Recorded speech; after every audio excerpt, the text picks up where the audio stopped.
Welcome to the Tippie Leads podcast. Stories from the University of Iowa's Tippie College of Business that will change the way you work and lead. I'm your host, Nick Westergaard. I teach at Tippie and lead our Story Lab program.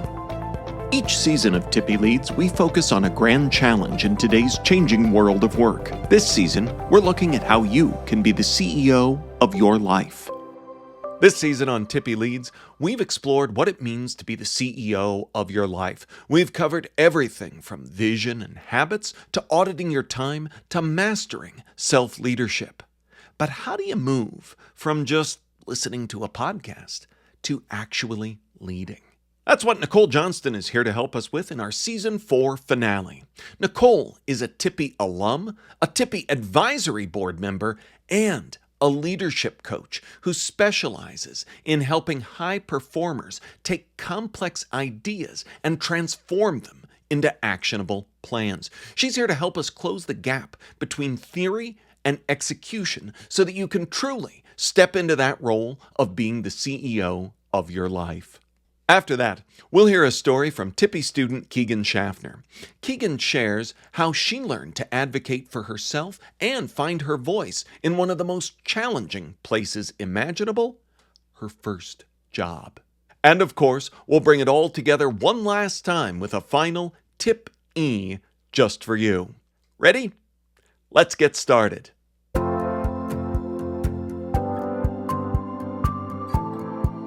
Nicole, I am super excited to chat with you because after all of these episodes of this season of Tippie Leads, all about being the CEO of one's own life, I've found myself overwhelmed with all of this great advice. And I mean, it's a good problem to have, but it also leaves me struggling with where to start. And I always say in class, if someone has a question or an issue, I'm guessing that others do as well. And perhaps there are other listeners out there thinking, where do I start with being the CEO of my life? So I'm glad you're here to help us make sense of this. Absolutely. So we've covered a lot of ground, from Amy Colbert's work on vision to Carolyn Reddick's application of managerial accounting to personal life. Your work as a leadership coach, how do you help merge those high-level concepts into something that's an actionable dashboard for life? Well, let's start with the basics. And here's what I mean when I say that. 80% of New Year's resolutions fail within the first 10 days. And they fail because you have this very aspirational, big, giant, meaty goal, whether it's I'm going to run a marathon or I'm going to lose 50 pounds or I'm going to do whatever. And becoming the CEO of your own life is that big, giant, aspirational goal that you're going, holy shnikes, I have no idea how to get there. So the way you get there is by turning things into very small, actionable steps. So like, hey, you say your New Year's goal is to run a marathon. The first thing you're going to go do is not going to be run 10 miles for training. The first thing you're going to do is say, do I have shoes I can run in? If you're a woman, maybe do I have a quality sports bra that I can be running in? Is it going to be actually thinking about the things you have to have before you take a first step? And if you go in your closet and you dust off a pair of running shoes and went, oh my gosh, I do have these. Yay, step one. That is much more actionable than I'm going to run a marathon. So when it comes to being the CEO of your own life, that's a lot. Start small. Start with something that is absolutely in your control. Maybe it is your calendar. The first thing you're going to do is book time for lunch every day. That's a big idea. Feeding yourself, giving yourself nutrition, self-care. Hey, there's a place to start. You are exerting control over something that you own, you are accountable for, and the first day when you have lunch and you think, oh my gosh, this day is better, celebrate that. But you have to start small because it's so easy to get overwhelmed with these big, lofty things versus recognizing that there's very manageable, bite sized pieces that will put you on that necessary path. That when you reflect back in 6 months or a year, you can go, oh my gosh, I am the CEO of my own life. But you can get there through these very small, actionable steps that you celebrate versus just looking at this overwhelming goal that you just can't make heads or tails of.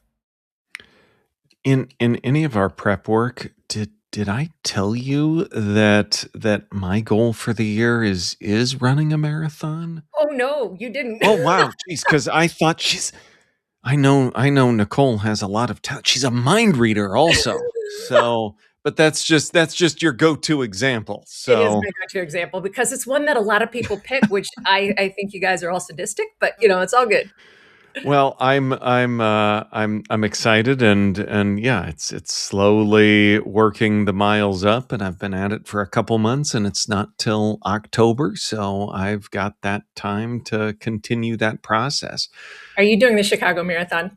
I am not. I'm Oh, doing the Twin Cities Marathon excellent. from that you run from Minneapolis to St. Paul. So, Oh, fun. That'll be great. yeah, I'm excited. So, in talking about planning, training, calendars. I one thing that of all of the different thoughts bubbling up after this season, I think about Michelle Williams talking about saying no, Mhm. and I feel like she mentioned whether it's Iowa nice. I think we think that we own that, but I'm here to tell you they say the same thing in Wisconsin and Minnesota also. But uh, I think sometimes that Iowa nice keeps us from maybe you talked about scheduling lunch, but it can end up almost that far because we don't say no. Mhm. So as we think about that, how can we set up some action triggers to implementing some more strategic no's? Let's start with considering what matters. I remember this was literally 20, 25 years ago. I was at a meeting at Procter and Gamble, and at the time it was Susan Arnold was our chief operating officer, and she was talking to the women's group. And she said, "My most finite resource is time. That is what I guard the most fiercely, and that is what I have to make the most choices around. And the way I make choices is I determine where I add value. I do not have a green thumb. If I have to take care of any plant, it will die. Therefore, I will pay someone to take care of my yard." Now, I recognize as the chief operating officer of a Fortune 50 company or Fortune 5 company at the time, she might have a little more disposable income than I do, but the sentiment still holds. And so she said, I pay for people to do my yard. Do I think that I add any value to my family cleaning a toilet bowl? No, I do not. I pay for someone to clean my house. Do I think I add value going to a parent teacher conference for one of my children? 100% yes, I do. So in my life, I am very rigid about where I will commit my most valuable resource, which is time. So Susan went on to give many more examples, but it made me start thinking about what are the things that I'm giving time to that either I hate doing or I have no skill at, like the black thumb of gardening, or I'm just showing up because I'm being, shall we say, upper Midwest nice, since Iowa doesn't have a There we claim go. on There we go. it. Yes. And so, what am I doing because it's just easier than having a boundary?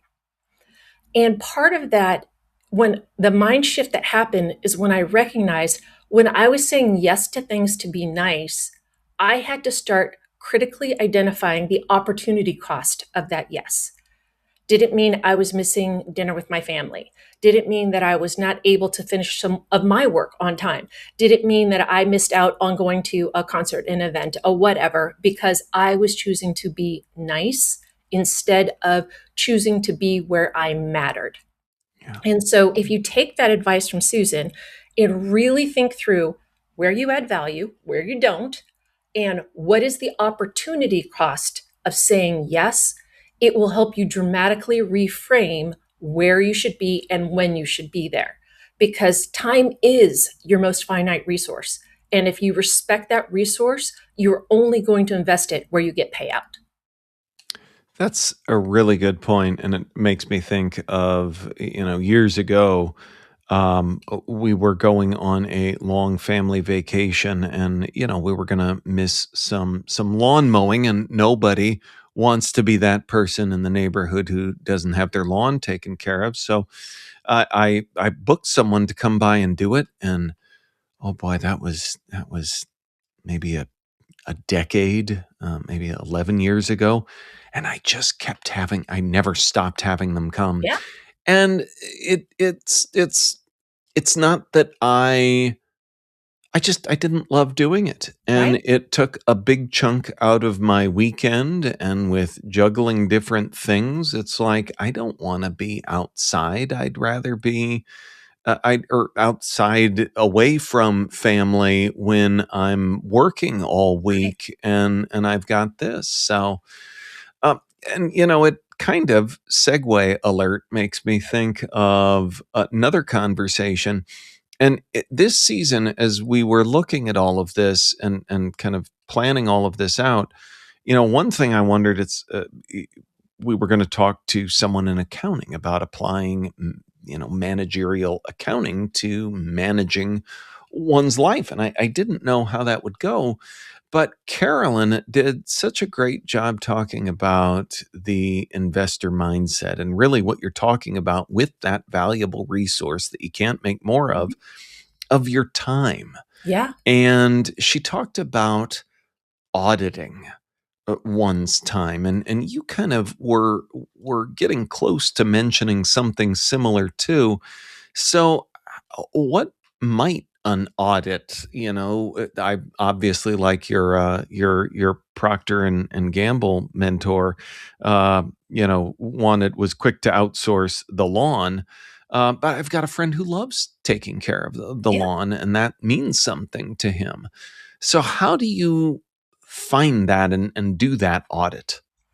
Let's start with the most important thing, and it's the recognition of giving yourself permission to look at it. Mm, Because a lot of people don't want to do an audit because, ooh, I might learn something I don't like. I might find out something that's not great. But you have to start with giving yourself permission to do it. And then the second part is recognize what matters to me in my audit will not matter to anyone else in the same way. And so, for someone who loves spending time in the yard, that is their Zen moment, that they are just those people who can wave their wand and the plants grow, that is critical to that person. That is not me. And so, having the time that they need is very important to them in the yard. It's not important to me. It doesn't make it any less important to them or any more important to me. It means that we're different. So, giving ourselves permission to recognize that our audit is going to show things differently than everyone else. Now, I am sure that there are a lot of data science people who would love to do the, well, book it in 6 minute increments and tell us, blah, blah. No, no one's going to do that. Audit by starting with the points where you're just like, oh, really? I got to go do that again? Pay attention to that. Is it because it's a meeting that you, quote unquote, have to sit through, but you never get any value out of, you never add anything to it, but you have to sit through it? Is it an event that you're going to, that you're signed up for, that for some reason you keep going to it, even though you don't want to be there? Is it something for your church? Is it something for your kid's school? Is it something, whatever? But anytime you get that ugh feeling, start there. Figure out if it can be something that can be outsourced, flat out declined, or if it's something that you have to continue to attend, how can you improve it? Because you want to get rid of that feeling and instead have it be something that you want to go to, you want to engage in, you want to invest in, whatever it is. But versus doing like trying to keep track of everything that you do for a week, start with that feeling in the pit of your stomach that goes, not again. Start there. yeah, and even noticing that, and I love that you said, giving permission too. So, We just saw one another a couple of weeks ago. You're on the Tippie advisory board, and thank you for your hard work and advising there, and for meeting all of our listeners here again to advise some more. But there, we of course heard from Dean Amy Christoph Brown about the process of leading the Tippie of tomorrow. And on our episode just prior to this, we kind of talked about the challenge that is, okay, here are my day-to-day tasks. This is what I have to do right now to keep the trains running on time and everything else. And over there in the distance, that's what we're working on. And in our case, it's literally the building project. But I think that is a challenge for many leaders. Of okay, here's the day to day, and I got to keep my eyes on that. But I also don't want to take my eye off of where we're going. What's your advice to leaders and individuals struggling with the juggling? I think it probably goes back to one of the biggest myths that is around leadership. And that myth is that busyness equals productivity. And so there's so often where leaders feel like they have to be in on everything. They have to know what this is. They have to sit in on that meeting. They have to. No, you are a more effective leader when you have built such a phenomenal team that things only raise to you when they need your input or decision making. Because too often there's so many leaders who feel like they have to be involved in everything, which means that they're not doing anything strategic because they're spending all their time doing the Fred Flintstone car where you're just slapping the feet down trying to get ahead versus recognizing that there's other ways to do stuff. And so it's a hard thing for leaders because you have to have somewhat of an ego to be a leader, because you're not going to be up there and be humble all the time, because you can't do that in a leadership position. But standing up as a leader and saying, you don't need me, that's hard for some people's egos, but that's where you have to start. That is I mean, again, making yourself almost invisible Mhm. is scary, because it doesn't feel like what, all the way back to what you just said about what we think leadership should be. Yeah. We imagine it's supposed to look a certain way and have a flurry of activity around, but that's not always the case. No, and in fact, the more activity you have, the less time you have for expansive, innovative thought. I mean, think about just with kids. That's one of the big challenges of giving kids screens all the time, is that they never have the time to be bored, because boredom drives innovation. Boredom drives creativity. And most leaders in companies are just big kids who have a screen in front of them all the time. Well said. So I bonded over our mutual love of women's basketball, and here on Yes. the day that we're recording this, I believe the Indiana Fever is playing the Dallas Wings tonight, Second and preseason game. there we go, there we go, and uh, outside interests are important, Mhm. and Alexandra Nika talked about that. She takes her the economics students through the Stanley Art Museum on campus and encourages folks to think outside of what she calls their discipline box. Mhm. And for many, that could feel like, oh, that's not my direct objective. That's not on this to do list that I'm methodically working through. As you're working on things like optimizing your time, like we've talked about with aligning a calendar, how do you find time for the things that maybe don't seem like they logically make sense, but are really important? This is also going to go back to giving yourself permission, because you have to give yourself permission to not be busy all the time. You have to give yourself permission to do something other than what you quote unquote should. And you have to give yourself permission to keep doing it.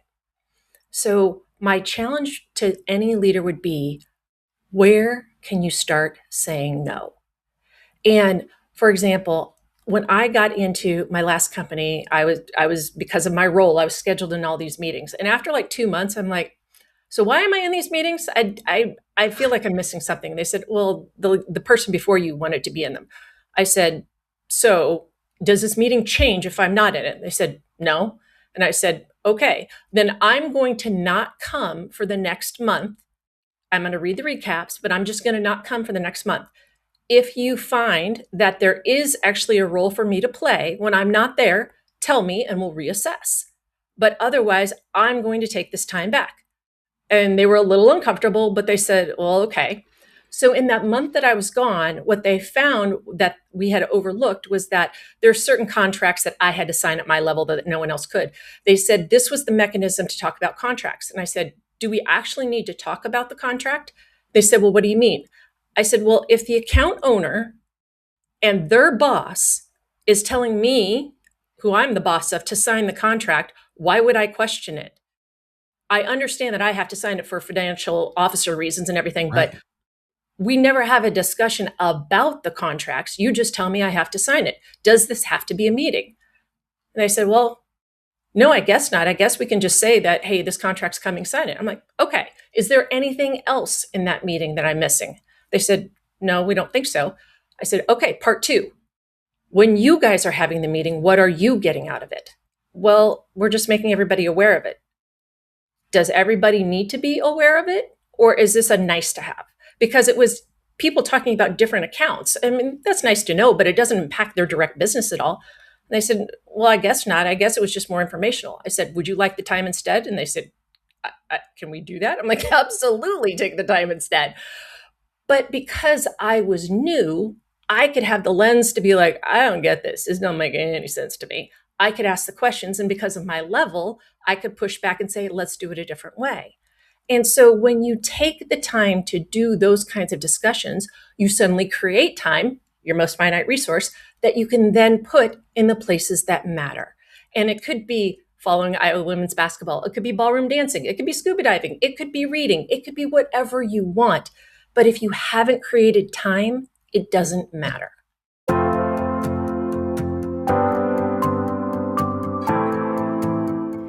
I'm Kira Ellerbrook. I am a student here at Tippie, a producer on the podcast, as well as a Story Lab peer mentor. So today, Nicole talked about the importance of giving permission to ourselves. And this is actually a really useful life skill. But for Tippie student Keegan Schaeffner, that life skill was learned behind the counter of a donut shop.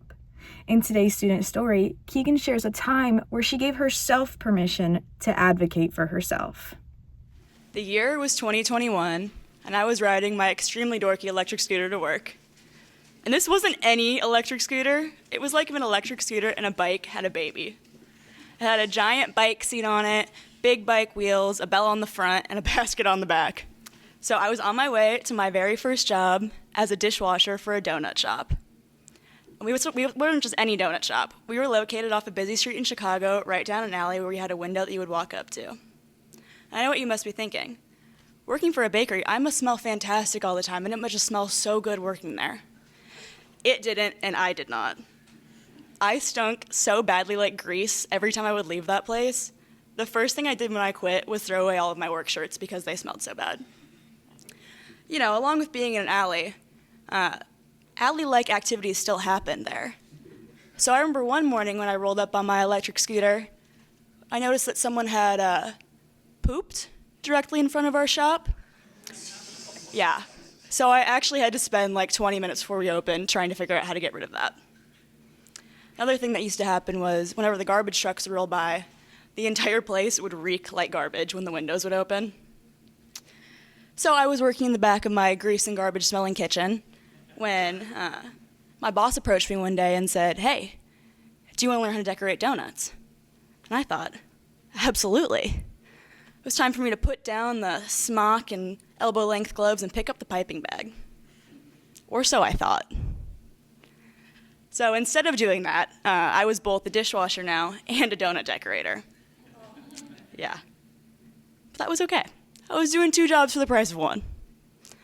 A few months after my new promotion, the city of Chicago ended up changing minimum wage from $14 an hour to $16. However, we didn't count because we were such a small shop, but it gave me an idea. I thought, I'm going to ask my boss for a raise. I think I deserve it. I've gotten some new responsibility over the last few months. I'm a good worker.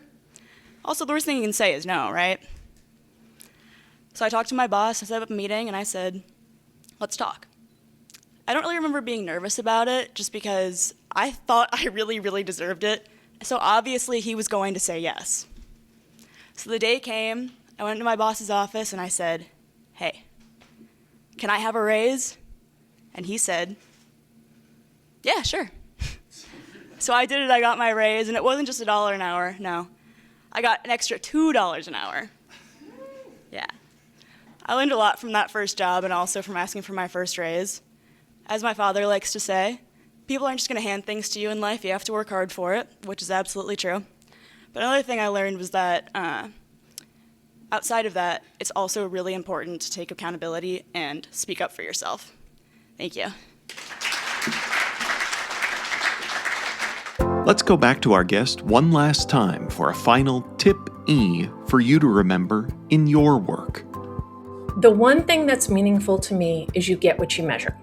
And so as you're trying to make these changes, allow me to introduce you to the acronym PECK, P-E-C-K. And I want you to track when you're making choices. Have you given yourself permission to do something different? How is that choice and permission affecting your energy? Is it allowing you to create or grow new capabilities? And are you keeping your word? Because if you're truly being the CEO of your life, when you say to your 4-year-old son, yes, I'll be at your baseball game, you have to give yourself permission to leave work. You have to have the ability to show up, and you have to keep your word. If you're at work talking about whether or not we are going to keep having that meeting, you have to give yourself permission to ask that challenging question. Then you're going to have the energy of navigating and negotiating the changes that come with it. Is it going to create a new capability for you or someone on your team?